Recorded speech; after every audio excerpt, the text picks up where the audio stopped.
Welcome to Who Lives Around the Corner, a new visual podcast with interviews of neighbors with a variety of unique interests and talents. And now the host of Who Lives Around the Corner, Mr. Dan Regan. Hi, this is Dan Regan, and this is our podcast on Who Lives Around the Corner from us today. We have an individual has been around the entertainment business for his whole life, for over 40 years. A radio TJ, a sports agent, a celebrity chef, to the people like Michael Jackson, Carlos Santana, opening his own restaurant, to being one of the best chefs to host first food programs on TV. He produced a line of his own fine blend of seasonings and spices, and is the author of several cookbooks. I'd like to welcome the one and only Johnny Ciao. Johnny Ciao, who lives around the corner. Hi, Dan. How you doing? So, Good. Johnny, where did your interest begin? Where were you born?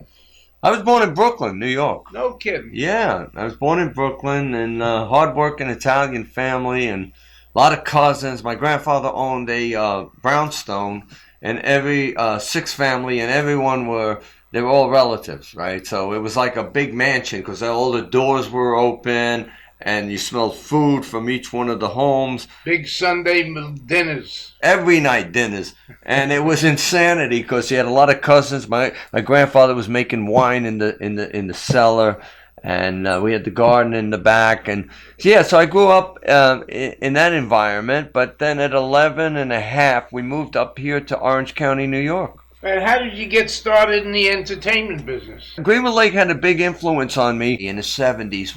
Was there were more bars per square foot than anywhere. There was and there were clubs that brought in Frankie Valli, that brought in Muddy Water, and I actually fished with Muddy Water in Greenwood Lake, fishing and catching sunnies. But after graduating high school, Dan, I went off to Florida. And I got my FCC license, because in those days, you couldn't work on radio without an FCC license. Really? I got my FCC license, and I went up to this R&B station. It was on the AM dial, 1590 WRXB.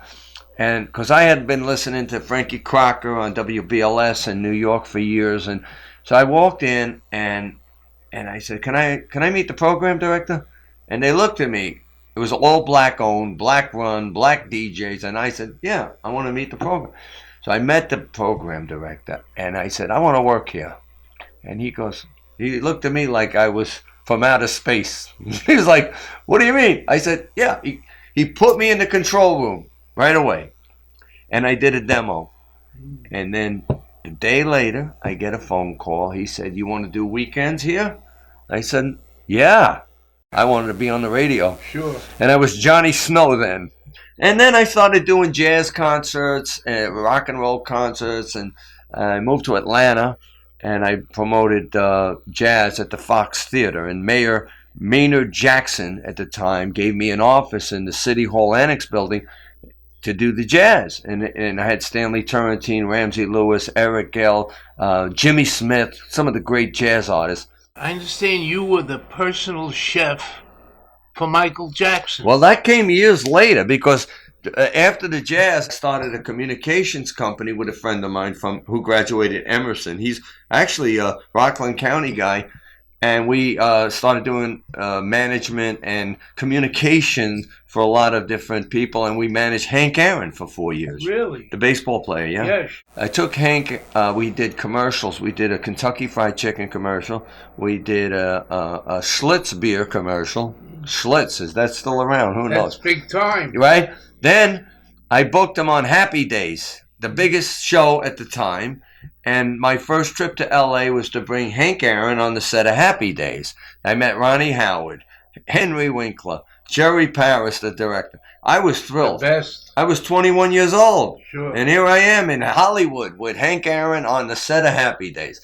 And how did you get into food? Well, here's the deal. I always cooked for everyone. Really? And even with Hank, I did a dinner at Hank's house one night with Jesse Jackson. Really? And Jesse Jackson was kind of looking at us, looking at me like, he's like, But Jesse Jackson told me you gave him a heartburn.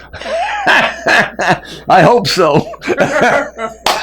But anyway, no, I always cooked because I always cooked. And then what happened was I had an office in Beverly Hills doing marketing for the big home video companies at the time, the companies that New World, A&M, where they had their music in movies. This was the advent of bringing music into movies with artists who were like, music video artists.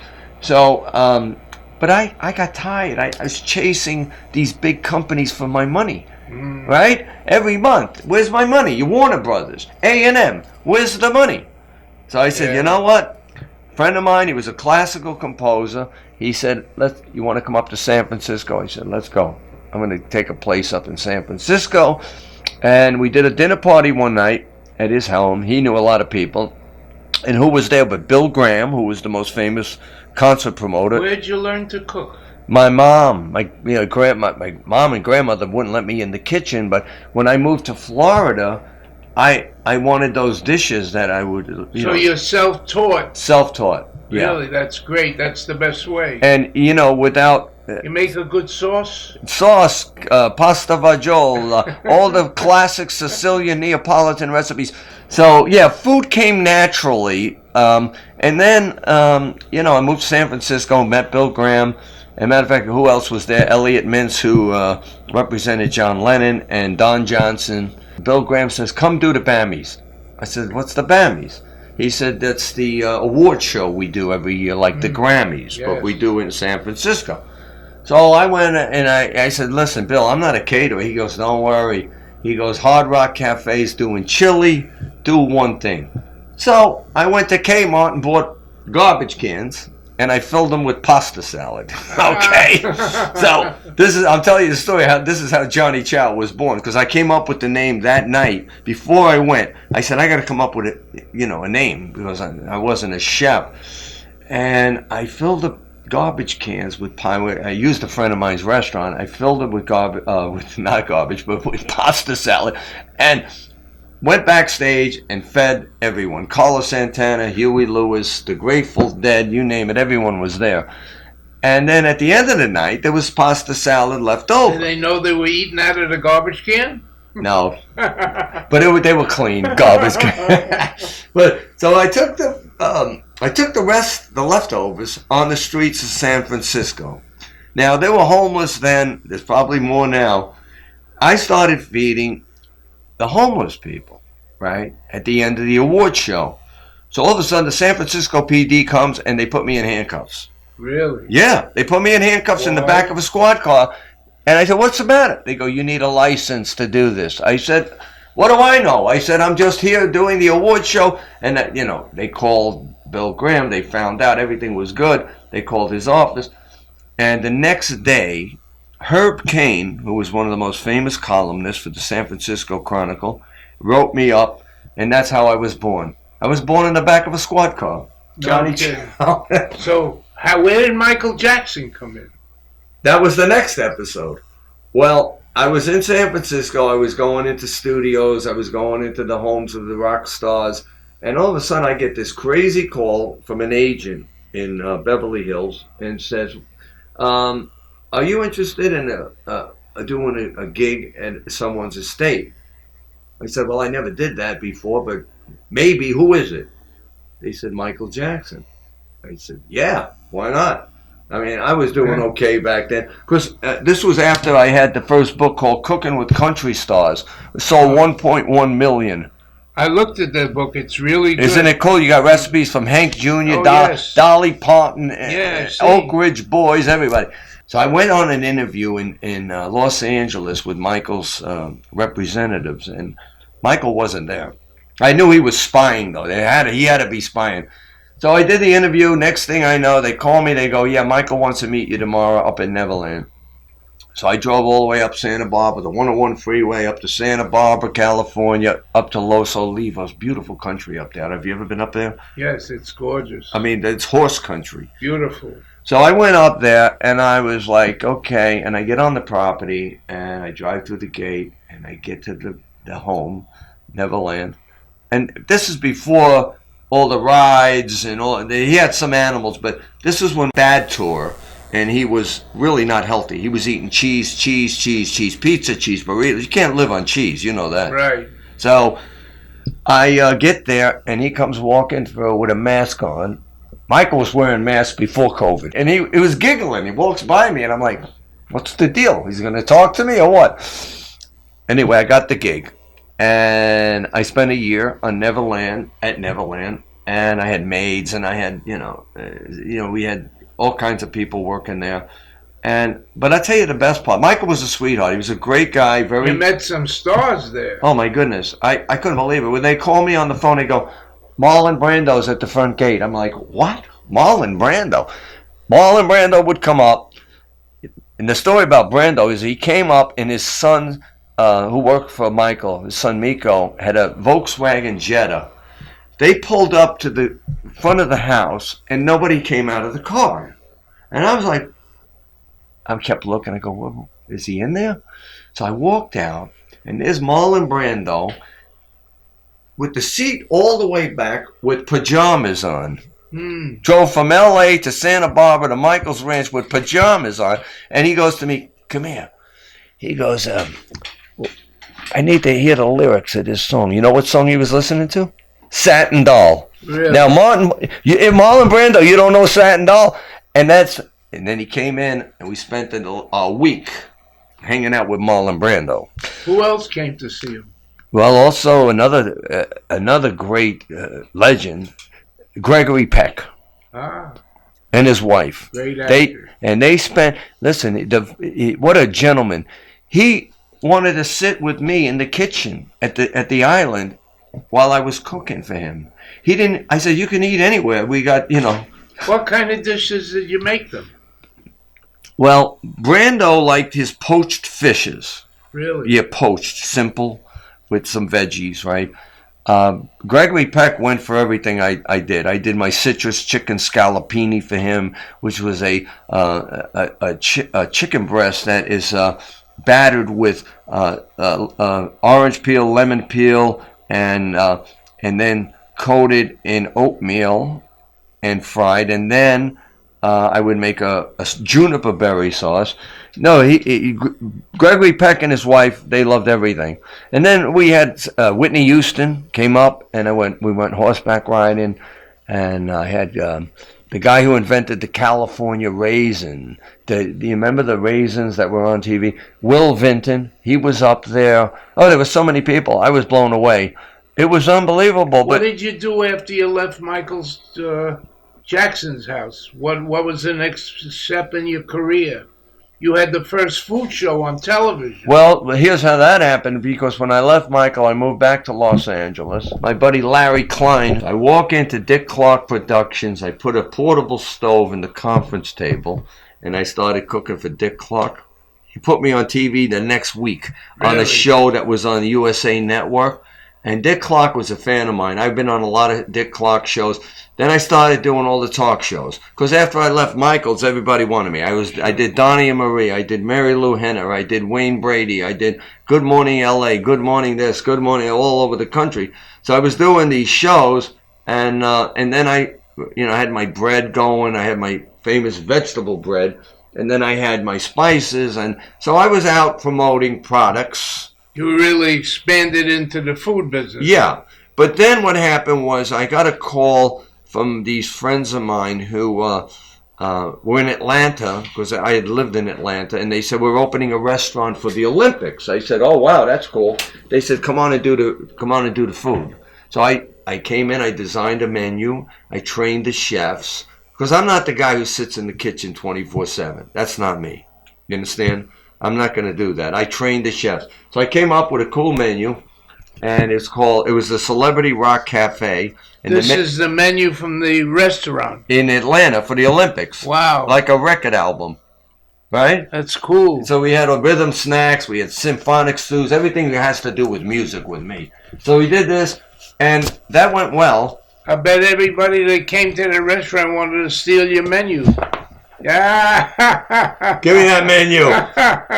So anyway. Tell me about your seasoning company. Well, they're out of New Jersey. They make my barbecue blues, my soulful Thai. The funky wasabi is unbelievable. It's a sweet wasabi. The barbecue blues is the big seller. Give it a smell there. Oh boy, it smells like coffee. It's delicious. Yeah. The barbecue. You developed the formula? Yeah, all the formulas. And they're online at chowspices.com or symphonic-seasonings.com. You can find those. But then I moved to Spain. I got tired. I had everything going. I said, you know what? Before the spices, I moved to Spain and I opened a restaurant in Cadaqués where Salvador Dali lived. Yes. And it was unbelievable. The restaurant blew it out. I blew it out because, sardines are big in Spain. Yes. Right? So everybody puts them on la plancha, which is the grill. Right. I took them and I made an orange juniper, and juniper berries grew wild everywhere. So I made a juniper berry orange sauce and I coated them. And we sold out of sardines every night. You're a thinking chef. Yeah, I try to use, farm to table. I try to use the ingredients that were indigenous. You were ahead of your time. Yeah, I was doing that a long time. And it was called slow food in Europe back then. Slow food, meaning not fast food, slow food. Food that takes time. Not even time, but it's a matter of using the right ingredients and preparing foods that don't have You've been sugar. all over the entire world. I have a story for every story I told you. Yeah, I bet you do. Tell me what's in the cards for Johnny in the future.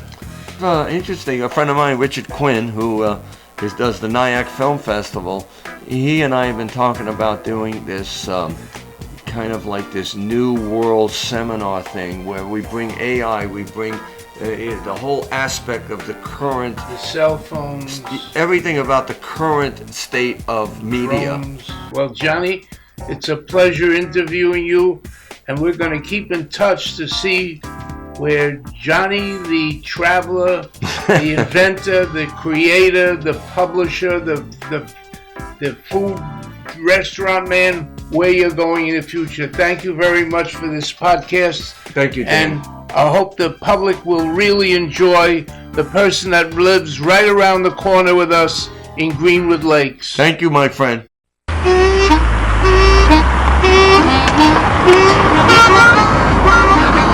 Come on, Eddie, sing with me.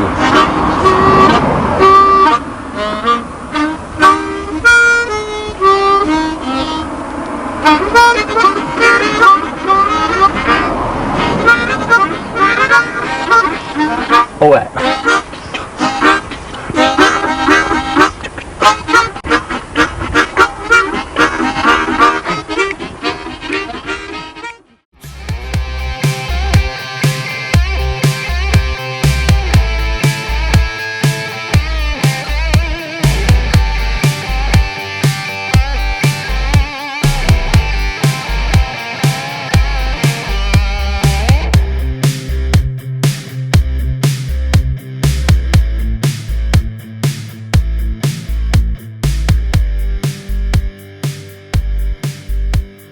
If you have or know of a neighbor with a unique interest or talent, please get in touch with us with their contact information and please include their unique interest or talent. Email us at wholivesaroundthecorner@gmail.com. Goodbye for now. Thank you for joining us for this edition of Who Lives Around the Corner, a new visual podcast of neighbors with a variety of unique interests and talents, with host Dan Regan, brought to you by Rockland World Radio and Modern Metro Studios.